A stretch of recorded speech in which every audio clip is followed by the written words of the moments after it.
deliberate on various subjects. And this is not necessarily only about public policy, but about issues and subjects that are of concern to the concerned citizen, if I put it that way. And Delhi is also a city that has the equivalent of a global citizenship because of the representation of the embassies and the diplomatic presence here. And that's the genesis, and we tossed it around a bit and felt that we could have a public lecture series. Initially, we said we'd do it only once a quarter. But gradually, we were able to get more support for this, and then we finally settled down to a once in 2 months. So we do 6 lectures a year. And a couple of years ago, we said that we would anchor this under this particular banner, which is the Changing Asia series, to say that we would try and identify subjects and themes that would have a larger relevance, a kind of pan-Asian relevance. And it's in that spirit that we were able to slightly tweak this series, and we've had many eminent speakers. Some of you, I think, are familiar with our lecture series. You have attended previous lectures. And we've also tried to address a range of subjects and not necessarily, I'm a security analyst myself. So there was a sense that the bias might be more towards security and strategic affairs, but we've ensured that it was not just that. We have a group of wise men and wise people, wise ladies also in the committee, who advise us about which subjects under the banner of the Habitat and the Society for Policy Studies. And we've, as I said, addressed a range of subjects. They're available on the website of both the Habitat and the Society for Policy Studies, in which we've looked at, as I said, security, strategic issues, foreign policy. We had a very, very interesting lecture on health and education, gender issues, and so on. So today, as I said, I will introduce Siddharth again more formally and the subject itself. But before I do that, since we have the benefit of a little time, I thought I would also take this opportunity to recognize, a number of people who have made the effort to be with us this evening. Because this is a subject, when we talk about India and the nuclear issue, it's a bit like the elephant and the 5 blind men. You can go as far back as you want to see as to when India started engaging with the nuclear issue. Those of you who have followed the subject would recall that Mahatma Gandhi had a very pithy kind of response in the aftermath of Hiroshima and Nagasaki. This was 1945. And we are also aware that post-1945, post-1947, rather after India became independent, Pandit Nehru as Prime Minister had also taken a very, very definitive position as far as the nuclear issue was concerned. And then, of course, there is a lot of fine print about India, and I have in lighter vein spoken about this as the nuclear nettle, and I don't mean to dilute the gravity of the subject, but it was a very complex kind of policy issue for India at that time in the late 40s, early 50s, when the global nuclear arms race, as you will recall, was proceeding apace. And personally, I think I speak about my own, or I don't want to say my generation, but those from my discipline, those of us who were looking at the security issue, became more aware of this in my own case when I joined the Institute for Defense Studies and Analysis, the IDSA, in the late 80s. And we had the late Mr. K. Subramaniam as our director, and I think many of you in this audience would recognize him or would know him. Some of you have worked with him. And he was in many ways the, I would say, doyen and person who pioneered the study of the nuclear issue in India, particularly outside of the government. And it's been a long journey. And there are many people here, and I do want to say hello and recognize some of them, I think, who had kept this particular debate and issue alive. And there are some who were in the government. There's Ambassador Sujata Mehta, who's here with us, and I'm very glad, Sujata, that you could join. There's Ambassador Arun Singh, who was our ambassador in the United States, who also dealt with this issue. And I'd also like to acknowledge and welcome Mr. Sanjay Baru, who at that time, when this debate had become more animated, he was the editor of the Times of India, and there was a public debate. And I'm sorry if I don't recognize the others who had differently contributed. If you have, please raise your hand. I'd be very happy to. Let me also recognize some of our younger researchers. Where's Yogesh? Yeah, Yogesh, you could just raise your hand, only for purposes of others to know who you are. Yogesh is a young researcher who was in JNU when we first met, And he's done some pioneering work on the history of the Indian naval nuclear effort as far as the submarine is concerned. He's currently a postdoc or a doc at Stanford, and I'm just again recognizing him because of the nature of the subject and the kind of expertise it has nurtured over the years. But to cut back to this public policy kind of issue that I was talking about, that in the early 90s, and I'm really talking about the time when Mr. Narasimha Rao had become the Prime Minister of India. This was the post-Cold War. December 1991 had happened, and those of you who recall December 1991, you know that famous image of Boris Yeltsin atop the tank, which marked the end of the Cold War. Hi, Siddharth, please come. He's just waiting for you. So this was a very, very difficult situation for India when, for its own reasons, the United States had decided to increase the diplomatic and political pressure on India to sign the NPT. We have just, by the way, crossed the 50-year landmark as far as the NPT is concerned, for those of you who really follow that subject. And India was in this position where it had taken a very considered policy and political decision, saying that it could not be part of the NPT. And there is, a misunderstanding. Some people like to think that if India had the bomb, it would have joined the club. And my own study on the subject seems to suggest that at that time, I think India's mind was quite clear that we did not accept this discriminatory kind of global approach. And there's a very famous line of Ambassador Trivedi, if I remember the name right, who at the UN had spoken about how it was completely unacceptable that there could be a global norm that would disarm the unarmed, which really was the endeavor or the objective of the NPT at that time after China had been admitted. So anyway, to cut a long story short, from the mid-90s when Prime Minister Rao was at the helm to the way in which India, I think, dealt with this issue, May of 1998, and it was that interregnum, I think, when this whole question of civil society and the debate in the democratic space that was available was very, very important, I think, and that's the background that I had in mind when I saw Sanjay Baru here and other journalist editors like Harish Khare and Tarun Basu, amongst others, as to how the ecosystem had been irrigated at that time to provide various perspectives about India and its nuclear challenge.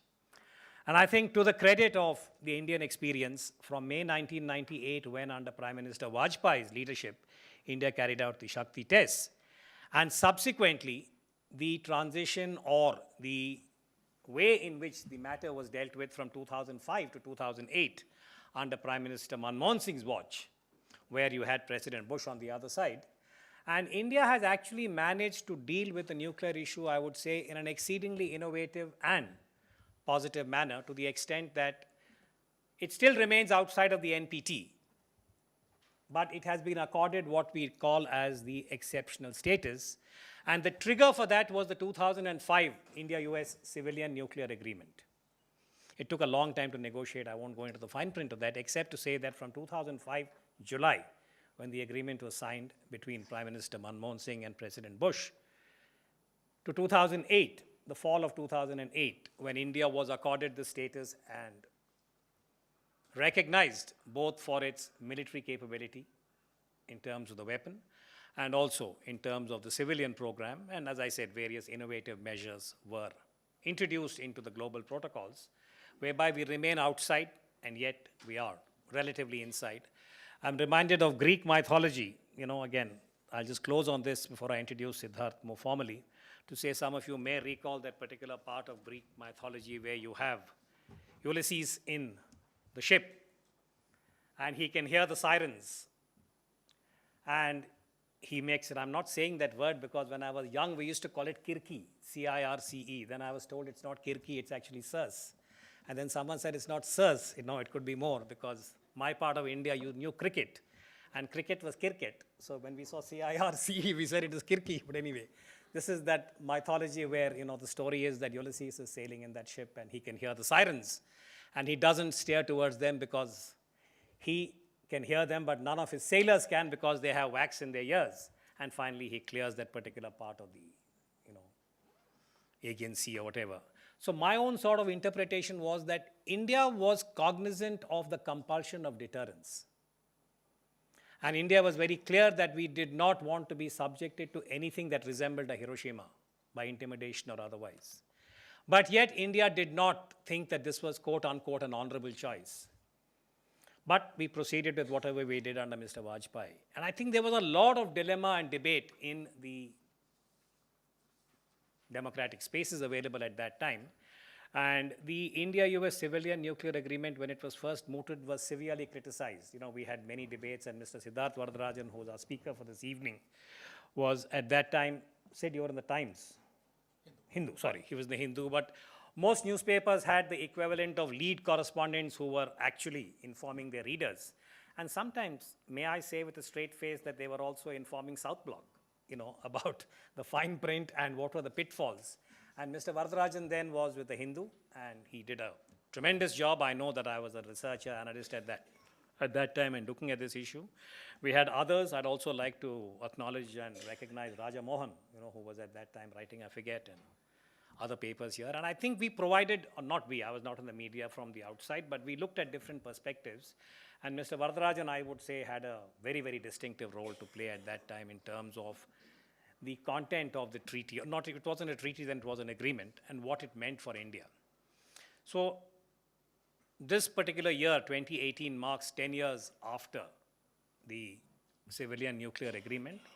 And alas, a lot of water, contaminated water, has flown under the bridge since then. And I think the policy challenge for India now in 2018 is, with the benefit of hindsight, we do not want to be intimidated as in the case of a Hiroshima, but neither do we want to go anywhere near a Fukushima. You know, civilian nuclear power has now come with a certain, shall we say, cross. And I think part of the reason why we have not been able to move with the kind of traction that was imagined in 2005-06 is because of many of these issues. And there couldn't be a better person than Mr. Varadarajan to walk us through this. And he's currently the founding editor of The Wire. And I think The Wire represents that little bit, I would say, again, democratic space that is available to us, Siddharth, in terms of the nature of the debates that are going on in India now.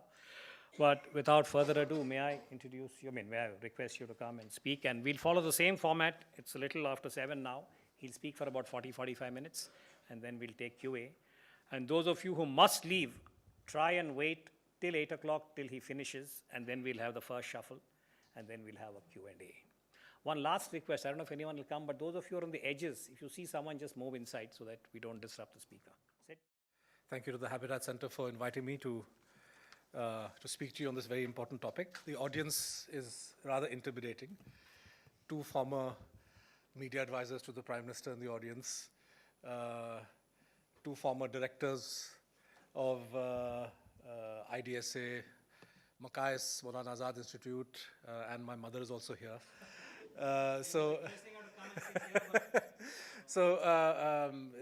I'm on watch here, former secretary to Government of India who played a key role while she was at the PMO in the early stages of this deal. So there are people who have considerably greater domain knowledge of the topic that I'm going to speak about than I do. With those caveats and with the full possibility that my perspective may not be the only one, perhaps not even the correct one, I would like to talk us through the deal, the agreement, whose 10th anniversary we are marking this year. If we regard the 123 agreement, the US-India Civil Nuclear Agreement, as the watershed, one could also view the Nuclear Suppliers Group Guidelines Amendment that came later in 2008 as the more significant watershed, or one could in fact go back to 2005 to the July 18th Indo-US, the Manmohan George W. Bush statement of that day, which contained 2 very important paragraphs, the most significant paragraphs, which set the whole ball rolling. And this agreement is interesting, and since it's been a while, I thought I would also refresh your memory about what the contours of this agreement really were. What is striking about it, Bhaskar referred to lengthy negotiations. The irony is that the July 18th, 2005 agreement itself was not the product of lengthy negotiations. There was much contestation and argumentation, but the final text of those two crucial paragraphs were hammered out pretty much in 48 hours. Of course, the contours of the agreement go back a bit earlier, and I think it's important to recognize or to understand the prehistory of the India-US civil nuclear agreement. But so it goes back, I would say, even to 2003, perhaps even earlier, or you could go back to 98, the Pokhran test, whose 20th anniversary we are marking this year. The fact is that India's exceptional status as a country with nuclear capability, which the international system and international legal and international, the non-proliferation regime, quote unquote, was unable to accommodate. This was an anomaly. This was a reality that some way had to be found for India's status to be accepted and accommodated in this regime, which was otherwise quite unyielding. The NPT was a treaty India refused to sign for very good reason, because it locked in place 5 countries in whose hands the possession of nuclear weapons, in perpetuity more or less, was to be sanctified, while every other country was supposed to give up the option of possessing nuclear weapons. Now, many countries voluntarily chose to do that, but for a country like India, which chose not to do that, and which then, due to a variety of reasons, proceeded to actually acquire nuclear weapons, the NPT system, the NPT treaty itself, was silent about how you deal with this country in terms of nuclear weapons status. However, the NPT did not foreclose the possibility of nuclear commerce for the civilian side of even a country like India, which had never signed the NPT. So in the 70s, for example, even after the Pokhran 1 test, which Indira Gandhi conducted, India was able to access civilian nuclear material as long as that material was safeguarded. And the safeguards were to be run by the International Atomic Energy Agency. And India had an agreement with the IAEA, and anything India bought in the 70s, even 80s, was duly safeguarded. What changed in 1991-92 was that the Nuclear Supplies Group, which was set up in response to India's 1974 test, ironically, but which did not prohibit the export of nuclear material to India, adopted new rules which essentially made membership of the NPT a condition, an absolute condition for being able to access civil nuclear material. And India found the door on any purchases of uranium that it needed for its pressurized heavy water reactors, its indigenous reactors, shut. Of course, it also found the door shut for any equipment that was needed for its civil nuclear sector. And because of these constraints and because of various other ways in which the technology regime internationally, when it came to so-called dual-use materials, was being tightened, India found that on the technological front, when it came to civil nuclear, when it came to rocketry, when it came to space technology, when it came to high-end computing, a lot of technologies which would have been useful for India purely in the civilian domain were being denied to it. So a challenge for the Indian policymaker was, how do we get around this technology denial regime? In other words, how do we, while at the same time not compromising on India's own perception of what it needed to do to safeguard its national security? And for better or worse, India's leaders, India's scientific technological community, India's defense establishment, in 1998, decided that enough ambiguity, nuclear weapons now will be brought out of the closet onto the table, and India conducted the Pokhran 2 tests, which set off a crisis of sorts with the United States and other countries, but paradoxically opened the door, because once you removed yourself from the zone of ambiguity and put your weapons on the table, it then became much more easy for a country like the United States to accept that reality and to say, okay, India has now declared itself to be a nuclear weapon state, a nuclear weapon power. What can we do? How can we work with this country? Rather than, so for the first 2-3 years after Pokhran, the attempt was to sanction, the attempt was to somehow get India to cap and reverse its nuclear weapons capability. When all of that hit a brick wall, the US changed tactics, and with the next steps in strategic partnership, which was the India-US high-tech conversation, which began around about 2002, 2003, the US began to explore ways in which the doors for high technology trade could be opened, but nuclear was still considered a bridge too far.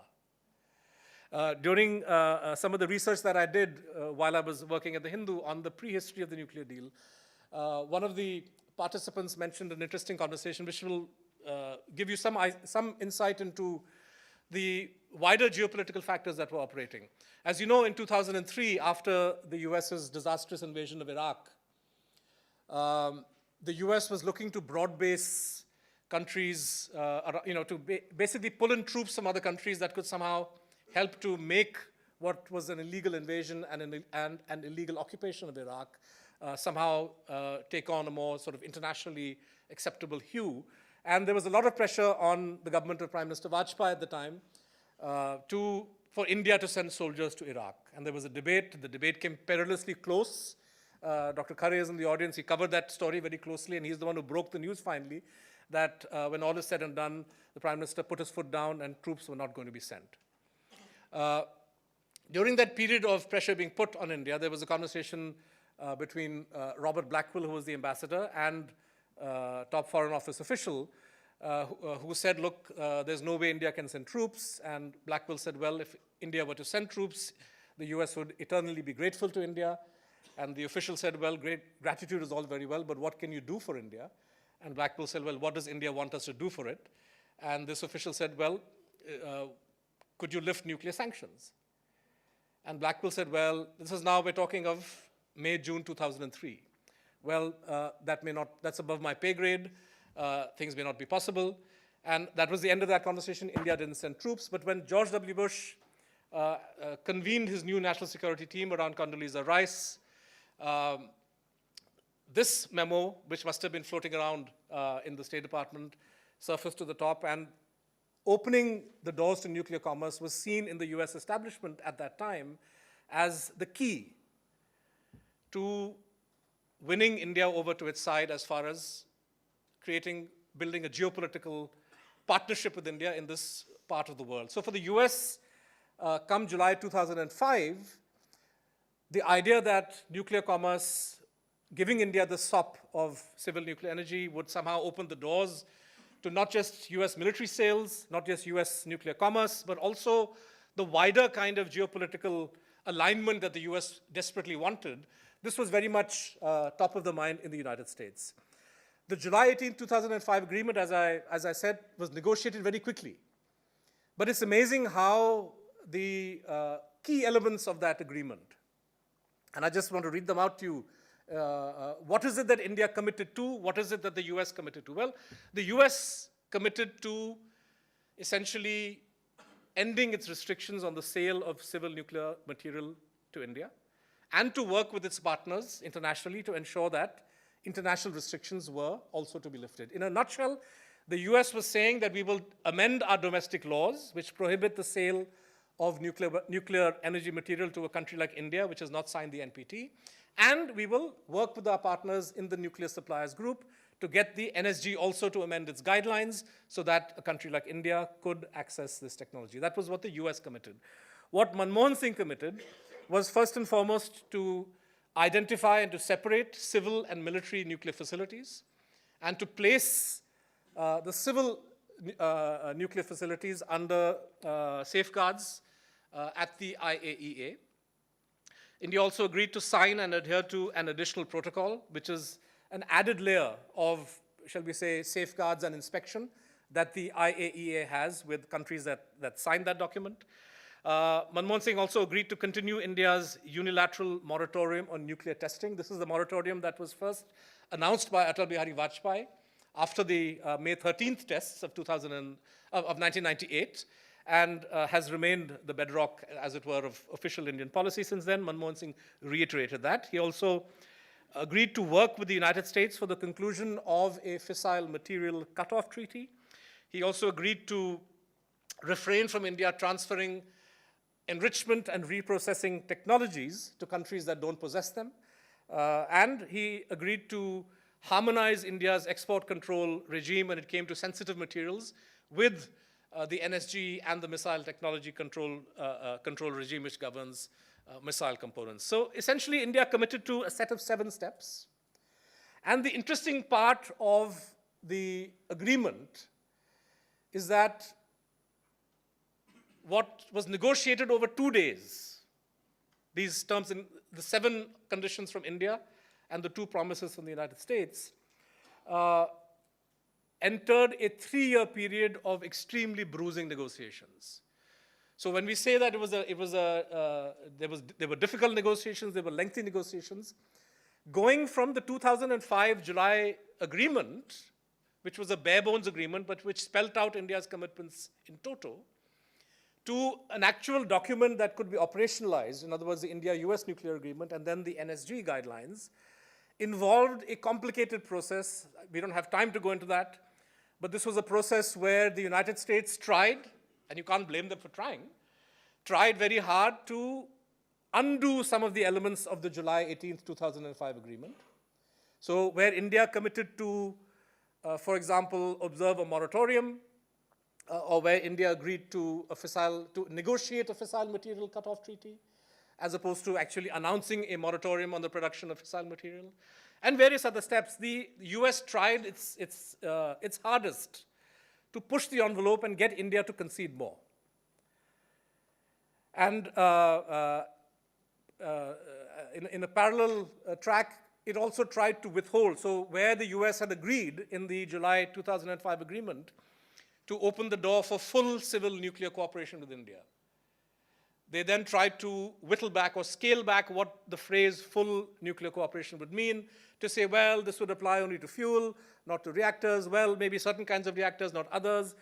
You can't do reprocessing, you can't do enrichment, so on and so forth. So there was this tug of war that was happening between the 2 sides. And I dare say there were divisions, as you would imagine, in any complex bureaucratic system, both within the United States, but more importantly in India, which affected the way in which this deal got negotiated. So if you recall, Bhaskar, you were talking about the tortuous process of the negotiations. There were pushes and pulls, ups and downs, highs and lows. There were times when US pressure to get India to concede extra was actually being, there was a, shall we say, a tendency, or there were factions within the Indian government that were willing to accommodate those extra demands. And there were factions or sections within the Indian government who said, no, we have to hold firm. Those who said, for example, one of the big issues during the concrete negotiations was, how do you separate, how should India separate its civil and military nuclear facilities? This is important because every facility that is designated civilian then goes under safeguards. Once it goes under safeguards, you cannot use material produced from that reactor for your strategic or your weapons program. India, until then, had run a flexible program, which was cost-effective from an energy point of view, cost-effective from a weapons point of view, from the strategic point of view. Essentially, all reactors could double up in one way or the other to serve energy or the strategic program. The US took the view that, well, every reactor that is connected to the grid, to the power grid, should be treated as civilian and go under safeguards. That would have meant each and every existing reactor would have gone under safeguards. That would have meant that India's strategic program would no longer have access to those reactors. And there was, you go back and read speeches and op-eds written in the end of 2005, 2006, you can see a lot of argumentation happening. People, analysts arguing how on this point and on other points, India should concede, because if you insist on, don't let the best be the enemy of, what's the phrase they say? Don't let the good be the enemy of the best, or whatever it is. And so there was a lot of pressure on the way in which this deal was being negotiated. And finally, of course, at the end of the day, the matter became a political hot potato. There were debates in Parliament. The Prime Minister essentially tried to draw a line in the sand by his important statement in Parliament when he said that the sum total of what India will concede is defined by the July 18th, 2005 statement. And once he said it in Parliament, everything fell into place. The US also understood that it was no longer possible to try to squeeze something extra from the Indians. The battle then shifted to how much can the US withhold.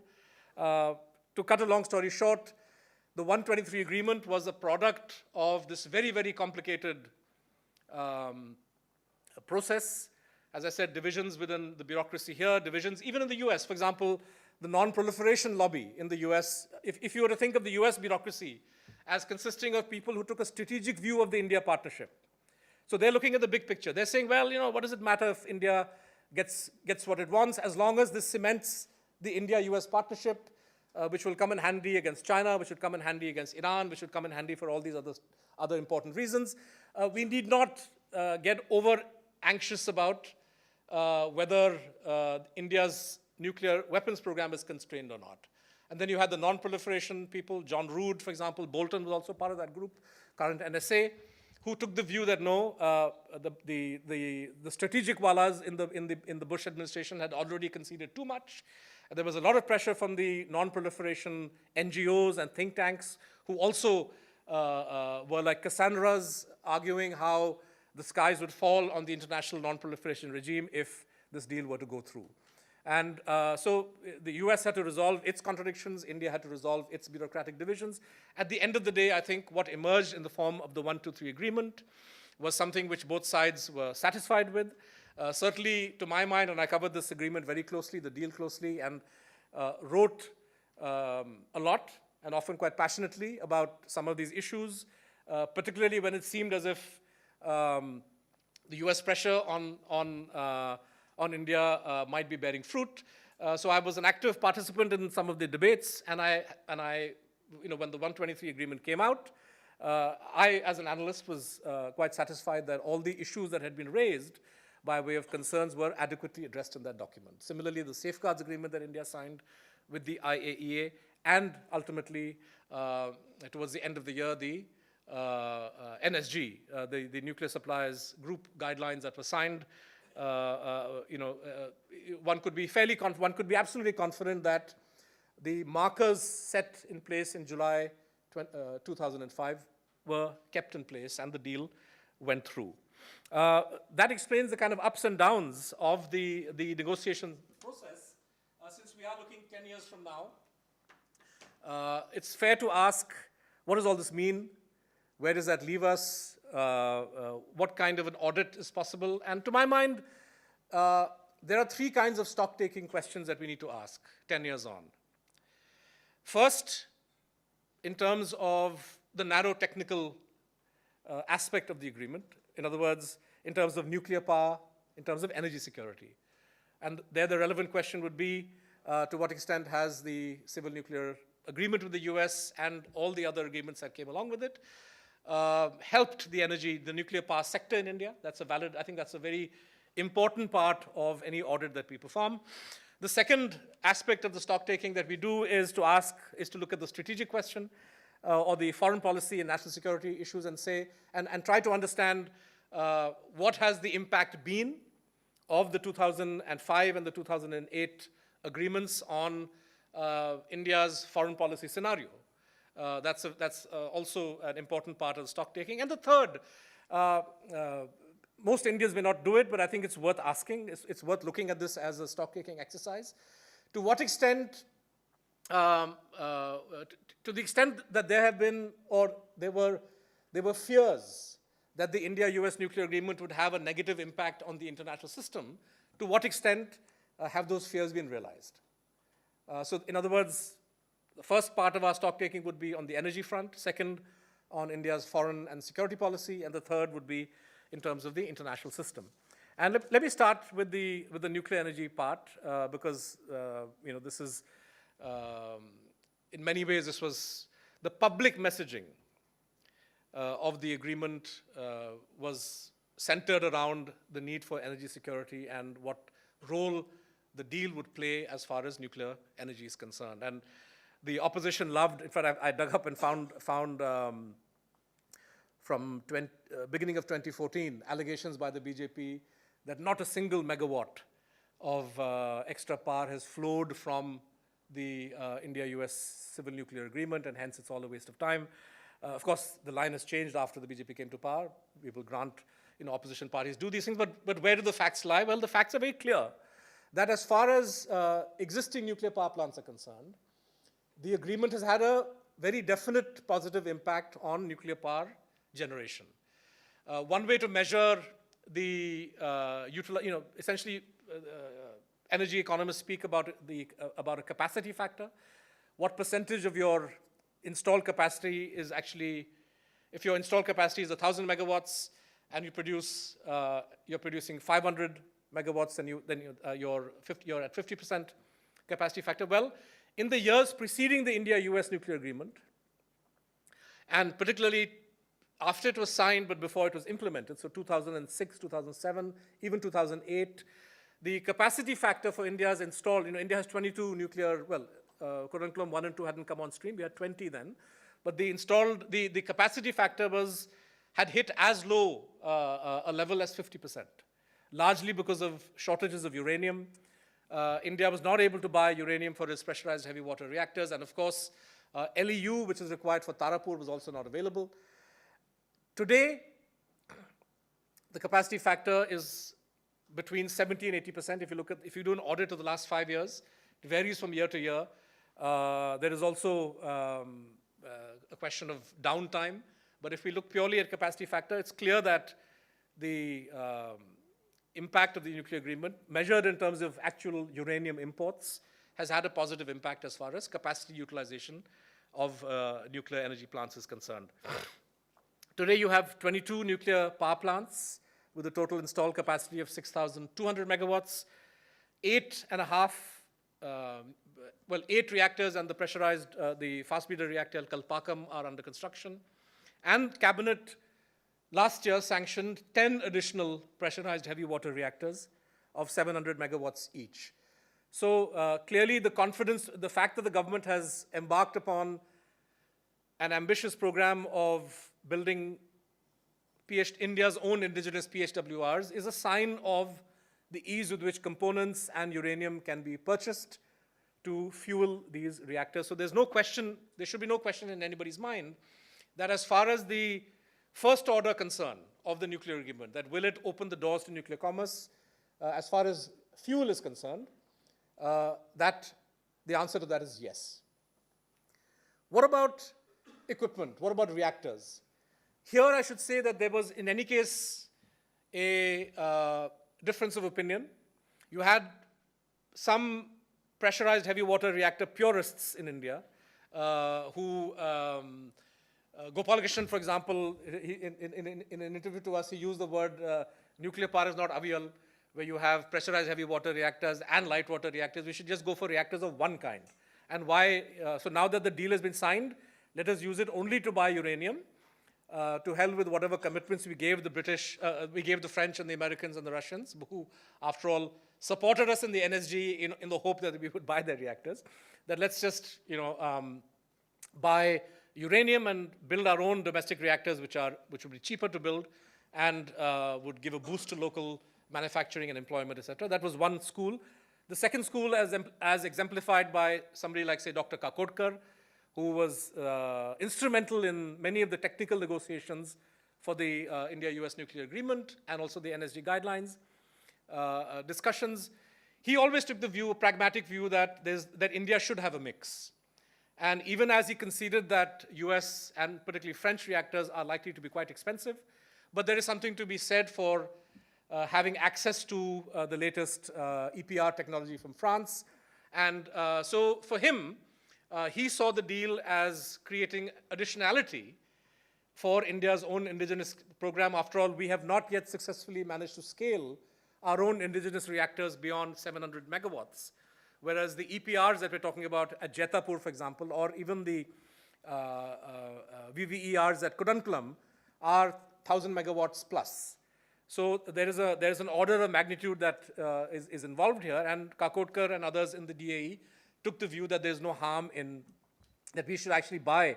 We should use this opportunity to buy foreign-made reactors, and a crucial part of the agreement was a memorandum, I think it's called a letter of intent, that Shiv Shankar Menon, as Foreign Secretary, wrote to his counterpart Nick Burns, pretty much towards the end of 2008, where India committed to buying something like 10,000 megawatts worth of nuclear reactors from the United States, and the two companies involved, of course, at the time in the US were Westinghouse and GE. So since then, India has committed to buying reactors from the US, from France at Jetapur, and from Russia. Of all these foreign suppliers, it is only the Russians at Kudankulam who have actually managed to move the ball forward. KK1 and 2 are already operational. KK3 and 4, there is work on that is proceeding. There's also talk for 2 further reactors. The Russians are also keen to look at a park in Andhra Pradesh.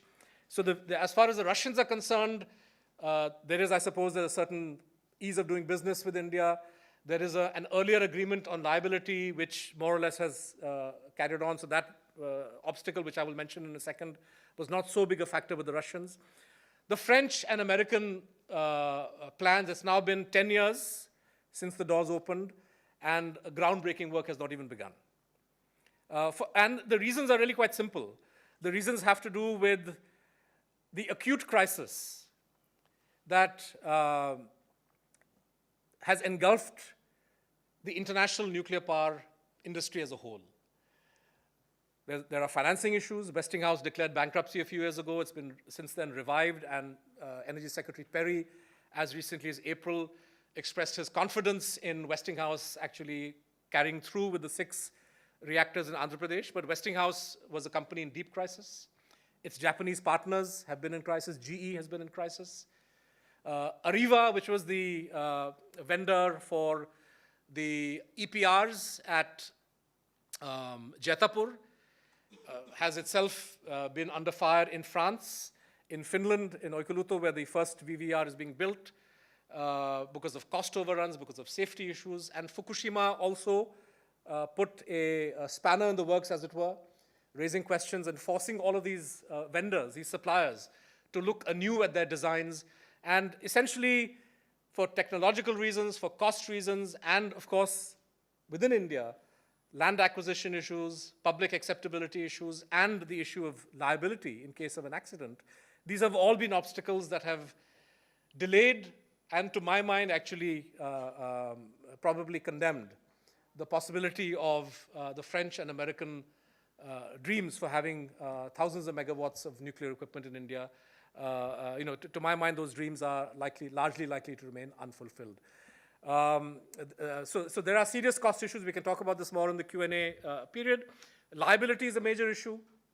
The Civil Liability for Nuclear Damage Act of 2010 that was passed contains provisions that foreign suppliers don't like, foreign governments don't like, in particular because it opens the door for Indian victims of a nuclear accident to sue suppliers for tortious liability.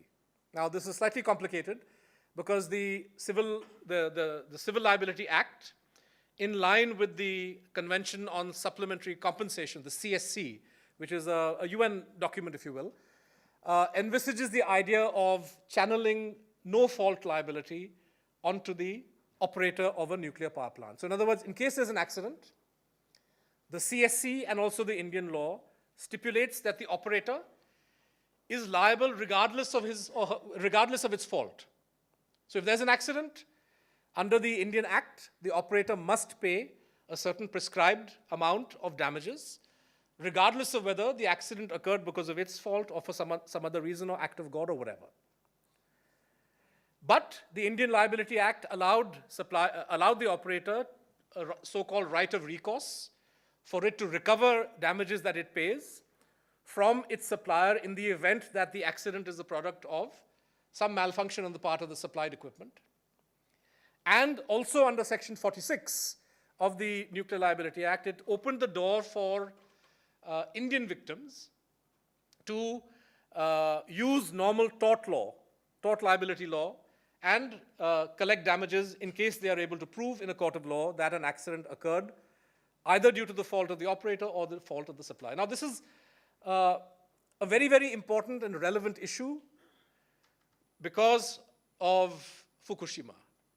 Fukushima, an accident that we were told would never happen, has led to a cleanup cost running upwards of, the conservative estimate is $20 or $30 billion.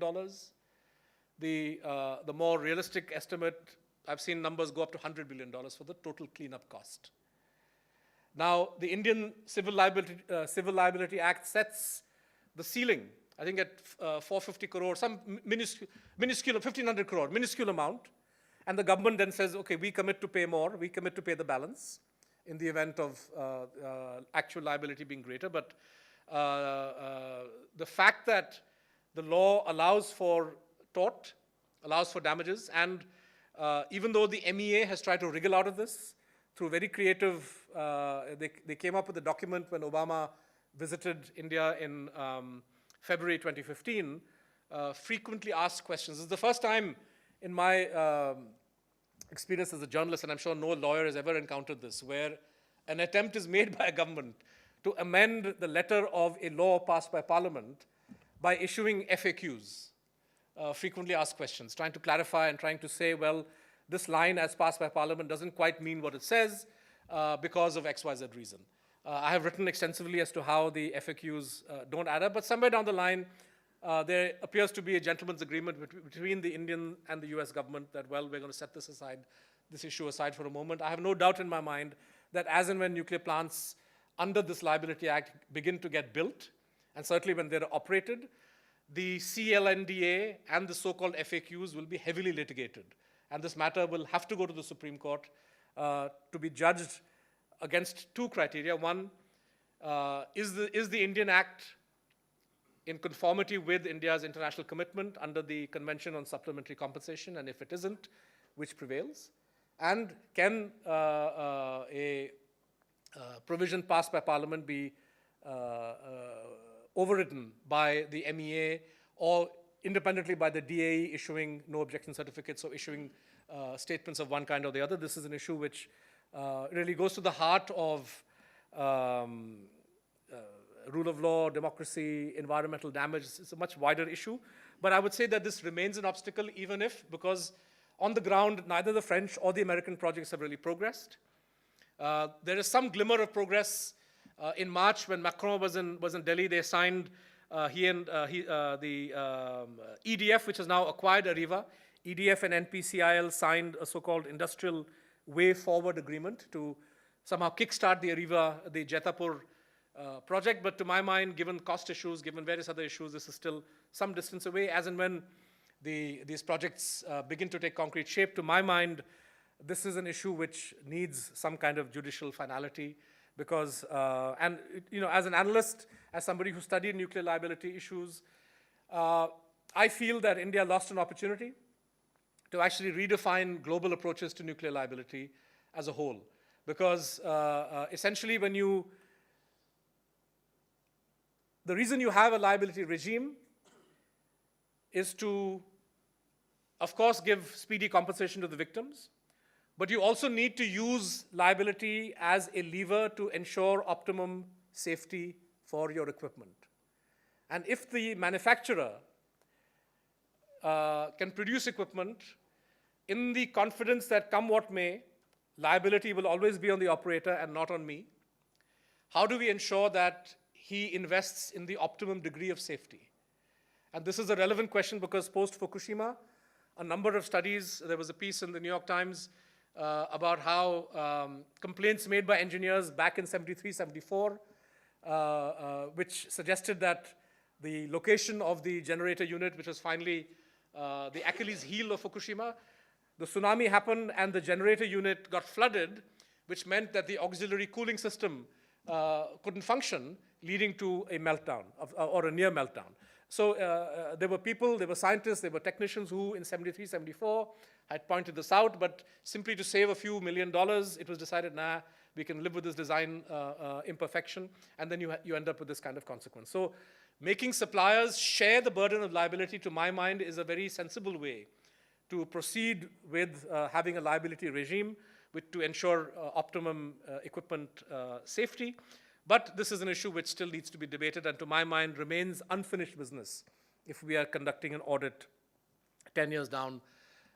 Another more significant shift as far as energy is concerned is the fact that the current Prime Minister, Narendra Modi, even though the government has, as I said, endorsed the idea or taken the decision in cabinet to build 10 new indigenous reactors, I get the sense that this government is rather less bullish on nuclear energy as opposed to other forms of energy. Like one of the, people often ask me in debates or television programs that, what's the positive thing that this Prime Minister has done? And I say, well, his emphasis on solar energy, the idea of a solar alliance, and this is clean, renewable fuel, whose costs are still, in a way, we are at the upper end of the cost curve, and more investment, more R&D, and a balanced playing field where we don't subsidize nuclear power. Don't forget, nuclear power becomes competitive vis-a-vis solar. All the nuclear wallahs say, well, solar is so expensive, it's unproven, wind is so inefficient. But they are making those statements on the basis of a subsidy cushion, and the subsidy comes through all kinds of ways, in particular through subsidizing liability. So if we were to have a level playing field and invest the kind of money in solar, it's quite possible that this would produce results that are positive. Moving on to the, I want to address the strategic towards the end, but I mentioned one of the audit criteria would be, stock taking criteria would be effect on the international system. Now everybody, our Dr. Baru and mine, even Uday Bhaskar's guru in these matters, K. Subramaniam, he coined this phrase, the nuclear ayatollahs on the Potomac. These are the think tank guys, Carnegie Endowment, various other people who were sort of Cassandras who said, well, if we sign this agreement with India, then the entire nuclear proliferation, non-proliferation regime will collapse. And you will create an incentive for other countries to violate the NPT or the NSG guidelines, so on and so forth. Well, some of that has happened. There is a definite weakening of the international nuclear architecture, I would say, but almost all of it is the handiwork of the United States under Donald Trump and China over the last 10 years. The Chinese who fought India and the United States tooth and nail in the NSG meeting in Vienna in 2008 over the India-specific exemption now take the view that the doors for commerce with Pakistan should be opened without Pakistan going through any of the hoops that India had to go through in order to reach where it reached. This has created complications. So the Chinese attitude is quite unhelpful, but I would say the Chinese attitude has always been unhelpful. And I don't think the India-US nuclear deal gave any greater impetus to that. But it's the US which has, through its unpredictability, it's, I would say, blow hot, blow cold vis-a-vis DPRK, North Korea, and with Iran, particularly the scrapping of the JCPOA with Iran, which is going to have disastrous effects on the nuclear non-proliferation regime as it exists. Because if the Trump administration carries on and if they tighten the screws on Iran the way that they're saying they're going to do, all bets are off as to what may happen in West Asia as far as not just Iran and its nuclear ambitions, which are often exaggerated but exist at a latent level, but what Iran does, Egypt, Saudi Arabia, other countries may also do.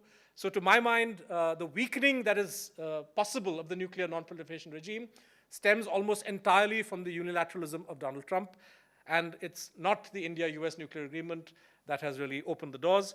Turning to the last part of my talk, which is the strategic and the foreign policy payoff or benefits of this. And to my mind, if you make a dispassionate assessment of the nuclear agreement with all its pluses and minuses, with all the audit of what we've accomplished on the energy front, et cetera, it remains one of the few examples, perhaps the only example, of successful systemic repositioning of India in the global order.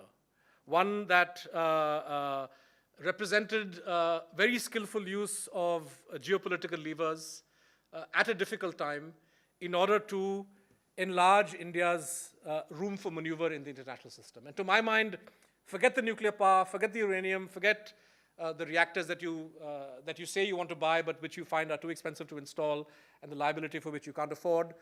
The fact is that the India-US Civil Nuclear Agreement, the NSG guidelines it broke the back of the technology denial regime which had encircled India.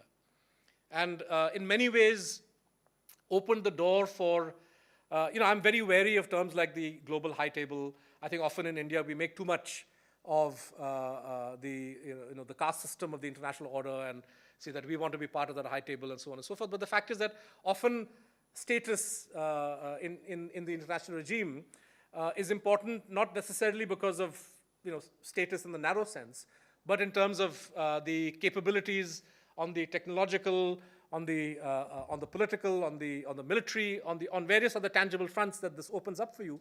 And there can be no denying the fact that the international profile of India has expanded enormously over the last decade, in large measure because of the nuclear agreement and all the hard work that went into finally locking in place something that was defensible, something that defended India's strategic interests, while opening the door for nuclear commerce. To my mind, there is no other example of across-the-board multi-power engagement that we have engaged in. Of course, as I said earlier, domestic decision-making was subject to intense pressures of one kind or the other.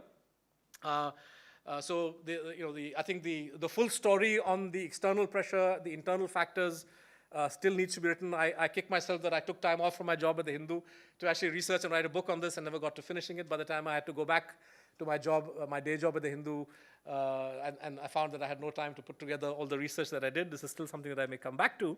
But in terms of the simple yardstick that the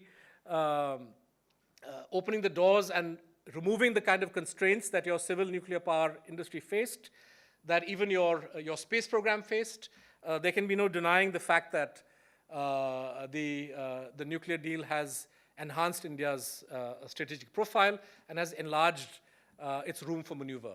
Concluding remarks, if, as I believe, the tangible benefit is not so much the uranium or the nuclear power plants, but the broader capabilities that you have been able to acquire and the strategic, or shall we say the foreign policy heft that India has acquired as a result, I think it's important, and this will be the last point I make, to understand that the nuclear agreement opened a door, created room for maneuver, created space for you. What you do with that space is really up to each government that comes to power. What you do with that space is based on the confidence with which you deal with the world as you see it. If, despite this accomplishment of the last 10 years, a sense of pessimism takes hold in Delhi, next time Doklam happens or next time some other incident happens, that we have no option but to accept a kind of poison chalice that some other big power offers you. The United States, for example, is always looking to involve India in a closer military embrace. It is tempting, often, for people who lack confidence in India's own capability to think that, well, what's the harm in drawing closer as long as we don't compromise on some fundamental interests? Well, the fact is that oftentimes that compromise is forced through. Even during the India-US nuclear deal, the agreement, I was a very bitter critic, stern critic of India's vote against Iran at the Atomic Energy Agency Board of Governors meeting in 2005, end of 2005, because I felt that this was an unhelpful gesture that India took under US pressure. Not only did it spoil India's bilateral relations with Iran, but it also created, it helped the US to destabilize the entire Iran issue, and it took Obama, it took the United States 7 years to undo the damage that sending Iran's docket, sending Iran's file to the Security Council, to my mind, caused. I think the deal that Obama negotiated through the JCPOA could have been had in a slightly better form in 2005, 2006, if the US had chosen a different path, if the US's friends like India had been able to counsel the US to not go down the path of confrontation, but to instead look for negotiated solutions. Today, once again, India is under pressure. With Trump revising his Iran policy, for example, they have read out a fatwa, as it were, that India and all countries importing oil from Iran must cut back on their oil imports. And instead of coming up with firm argumentation as to why this is not possible, we find the first signs from the oil ministry, from other people in government saying that, well, we maybe have no option but to cut back on Iran oil imports. So I think that we have created capabilities, we have established a certain position for India in the international system, and the nuclear deal has played a very important role in that. But how we use this status, how we use that power, how we use, whether we assess our own capabilities with the kind of confidence that we need to, will, to my mind, largely determine how the next decade plays out, because the final test of that difficult road which we embarked on in July 2005 will be the kind of foreign policy and the kind of regional and strategic policy that India is able to build, and for India to be a factor in not just defending, for India not just to defend its own strategic autonomy and to use its foreign policy to enhance its domestic economic capabilities and improve the standard of living of its people, but also the extent to which India can use its heft in the international affairs as a positive force to settle disputes, to resolve conflicts, to ensure that you have the peaceful settlement of disputes, not just in our immediate neighborhood, but in the wider Asian region of which we are a part, and indeed the world. Thank you. I'm just waiting for the first shuffle to get completed, and which is fine. A lot of people in Delhi have to travel long distances, so I only make this request saying that wait for the... So we'll take a few questions. As I said, we have another 15, 20 minutes, and as in the past, we'll follow the same pattern. I have a few faces and names I can recognize, and I'll come back to you. We'll change the order today, Mr. Bagai, and I'll recognize Ranjit Rai, Commodore, to go first, and then I'll come to you. Please, you have a mic there. Thank you, Mr. Excellent. But may I say that people matter in a nuclear deal. So with your permission, I'll just make a very brief comment to you, for you to comment upon, and what you said in the end, and what you said in the beginning. America needed some way to accommodate India. As the lead nation of an NPT, you said that. Absolutely correct. In the end, you said it opened our whole strategic thing. So I'll just say that we have to recognize, if you agree, that it was Prime Minister Vajpayee, Talbot talks. The whole book tells you he had made up his mind he's going to go into the NPT, and therefore he got the bomb. He gave time to the scientists to produce the bomb. Thereafter, I think Bach had got ready, and then Sanjay Baru sitting there, I'm very worried. It was Dr. Manmohan Singh who told Defense Minister Mukherjee, go to New York. He told NSA M.K. Narayan and signed the damn defense deal, which you said, what do I get in return? America got the defense framework. One page where we have to sleep with the United States of America, if I'm right. And they came back, and of course you have explained it brilliantly, but I think credit goes to the 5 people. You mentioned Kakotkar, Sham Saran, Shiv Shankar Menon, Ronan Sen, who was the ambassador there, and a lot of other people who cooperated and actually almost tripped America into the 1-2-3 deal. So if I'm right, I think in this whole thing, and Condoleezza Rice on the last minute in Washington went to foreign ministers, got the thing done.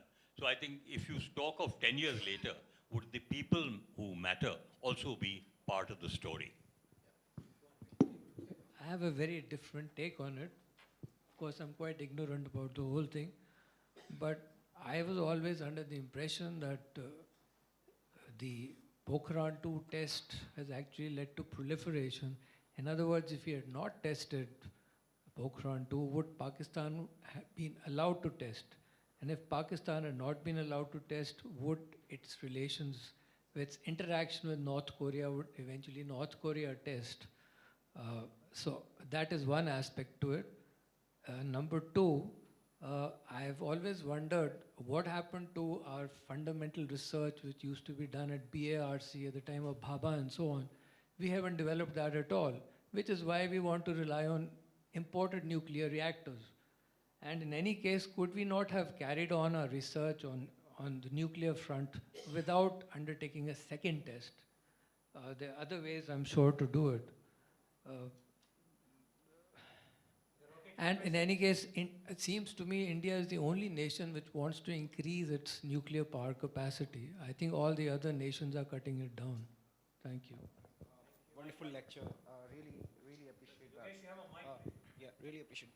I have, just for the sake of argument, I have two issues to talk about. One is much more historical, one is much more forward-looking. You know, you ended up with some of the policy implications. The historical thing which I think must be thought about is, you said the 1974 didn't really, impacted India's nuclear program. I think the kind of sanctions which India got after 1974 test were amazing. In fact, Homi Setna told, we negotiated with Canadians for 2 years. Homi Setna literally told the Canadian counterparts that we will not build a strategic program. We cannot do that. But the part about the 1974 test was that it was a strategic blunder. Indira Gandhi didn't weaponize. And then also we were completely diplomatically isolated. We even followed the non-proliferation regime, actually. We gave assurances to everyone that we will not export the technology, even when we were on the receiving side. In fact, one of the best papers which is written on this is by N. Ram, which he presented in 1983 in Chicago. So I think that historical juncture is very, very important in conceiving of why we needed the deal so much at that point in time. The second thing is regarding this confidence. Where is this confidence coming from? We always talk about the multipolar world, but when it comes to us, who actually in the international system, only the great power can bestow upon you that kind of recognition. And therefore we needed the US. We can keep on talking about the multipolar world as much as we want, but we know that there was only one great power in the unipolar world who could do that. So therefore, I really don't understand this discourse in India. We talk about this confidence, on the other hand, we rely on one power. You have to be much more realpolitik than that. Thank you. So I have a slightly different, if I were to write about the roles of, give credit to different individuals and so on, I would have a slightly different list, but I won't bore you with the names. But I would say that, this is a long, Bhaskar mentioned Trivedi, Ambassador Trivedi, back from the NPT conference days. You could even go back earlier to Bhabha, to Nehru. I think no single person really gets credit for, I think, decisions taken at different points in time helped to enlarge the space for maneuver. And I would say that, and this partly answers your question, sir, the 98 tests, so I was a critic of the 98 tests. I wrote against them. I felt they were unnecessary. And if truth be told, the bulk, if you K. Subramaniam, for example, Jasjit Singh, others who wrote regularly on nuclear affairs, never believed that testing was necessary. It's a different matter that once the tests were conducted, they saw virtue in it. And with the benefit of hindsight, I would say, even as somebody who criticized those tests, there can be no denying the fact that those tests altered the geopolitical terrain for India in a way that was positive. I agree with you that without the Indian tests, it would have been difficult for Pakistan to test. But the fact that Pakistan had the technology and had even weaponized its nuclear capability was known. And so we were living with the consequences of nuclear overhang and the restraint that it was imposing on our behavior. without at the same time benefiting from the end of that ambiguity. And what made, what in a way closed the issue or sealed the issue was the entire CTBT debate, the frenzied manner in which this was seen or being pushed by the Clinton administration as a way to get the last few nuclear holdouts to sort of coddle them into the NPT system through the back door. So I think that in many ways that decision was foisted in India. I think had the NPT conference, had the CTBT conference not gone the way it did, and had the Annex 2 list not contained India's name, you might have had very different outcome, quite frankly. But in any case, this talk was not so much about the merits of 98. I think that I 100% share your concerns about the fact that having acquired nuclear weapons, India should not make a fetish of them.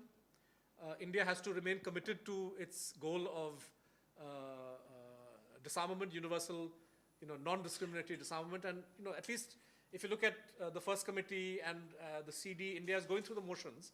Every year we present those resolutions. It's a different matter that even countries that say that they believe in non-proliferation and believe in a nuclear-free world don't support India's moves.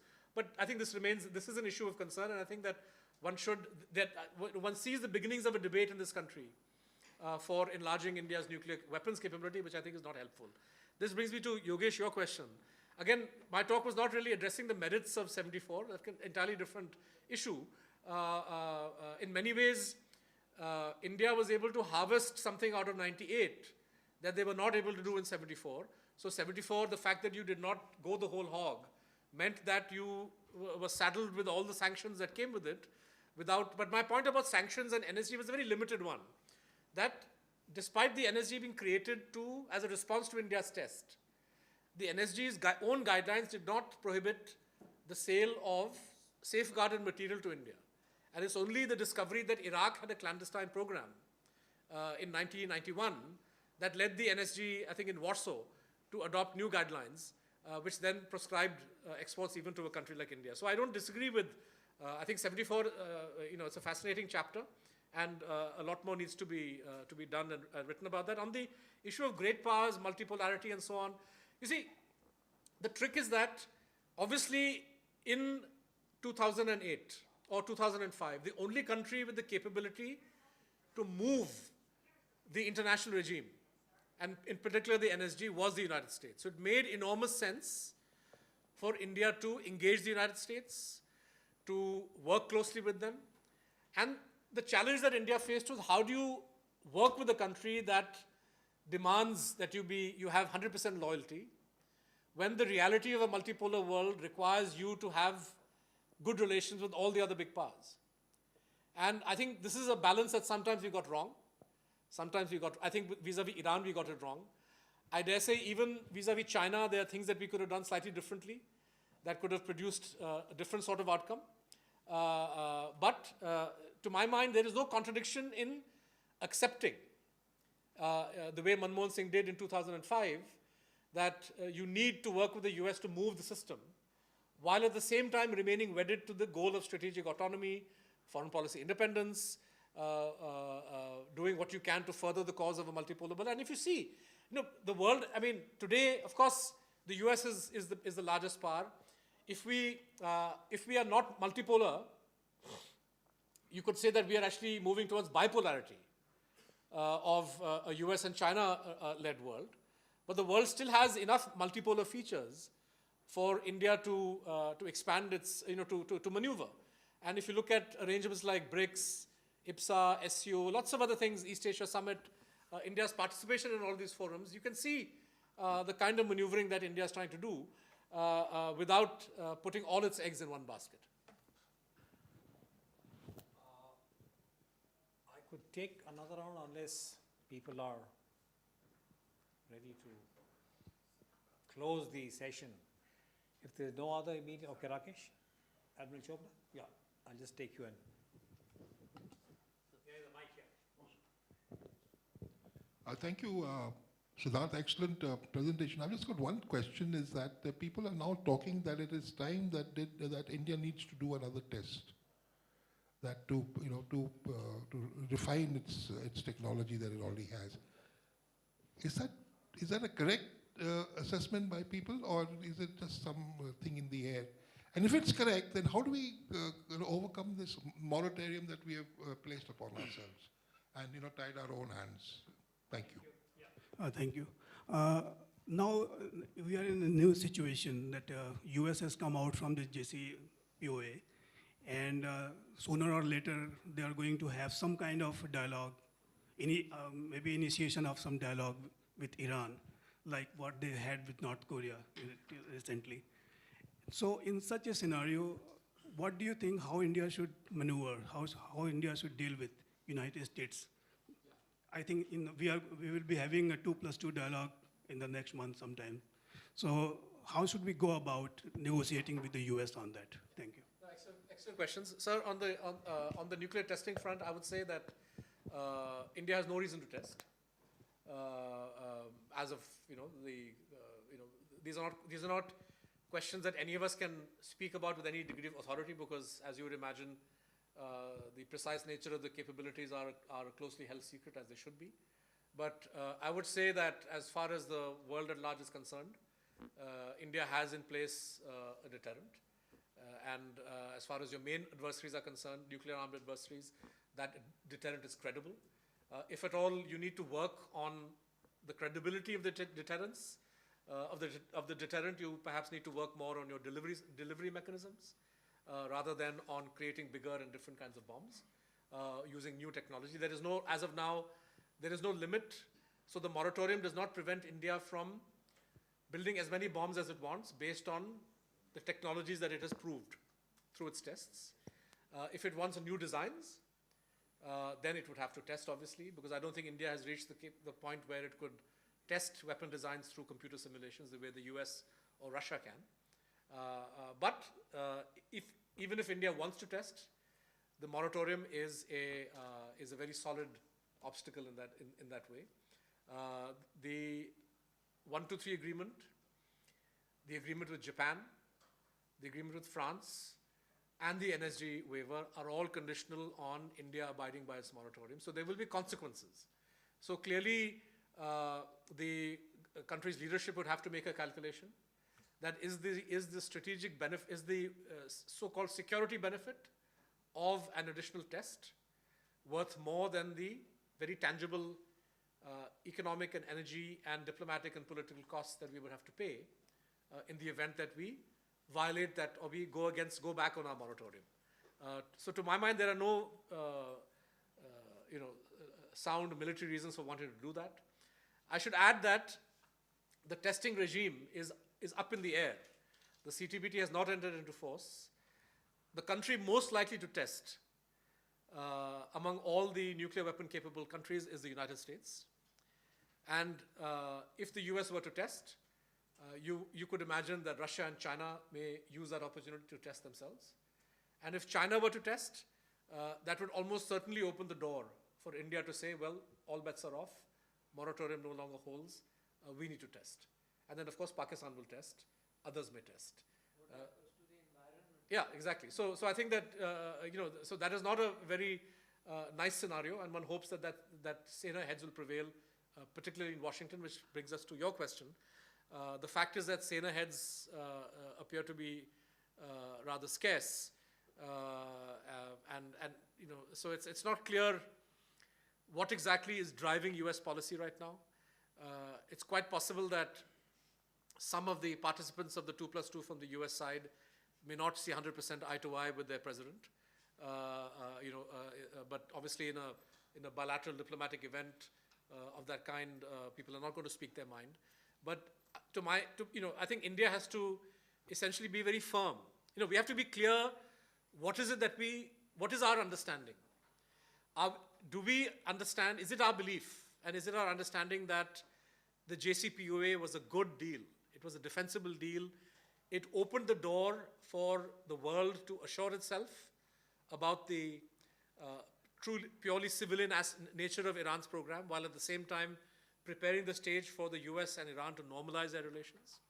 If we believe that to be the case, as the rest of the world does, then we should make every opportunity, we should use every opportunity we have to drive home that point to our US friends, that this is a good agreement, do not sabotage it, do not scuttle it, do not undermine it, and certainly, even if you want to walk away from it, don't penalize those of us who believe that engagement with Iran through commerce, through investment, through other means, is the way to build a more cooperative political and military environment. So I think that we need to emphasize this at every opportunity we have, rather than to have officials say anonymously that there's a lot of pressure, so maybe India has to cut back on oil imports, because that kind of signaling essentially emboldens the United States to make more demands, as was the case. You see, the reason I spent some time looking at internal divisions, and the reason I'm not going along with all the list of names that you gave,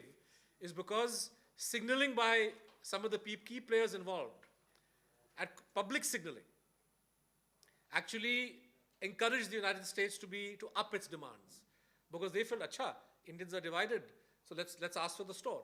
So I think that the public signaling and positioning is very, very important. And sadly, and if you want to deal with big powers, then that there has to be clarity on that front. I don't see that requisite level of confidence or clarity right now. I hope I'm proven wrong, as and when the 2+2 happens. But it's quite possible that even before the 2+2, various decisions would already be put into place as far as oil imports and refining are concerned, which would have conceded some of the US demands even before we sit at the table with them. Hold. I just want to thank Mr. Siddharth Varadarajan for a very comprehensive and I think a very lucid overview of where we are 10 years after the agreement.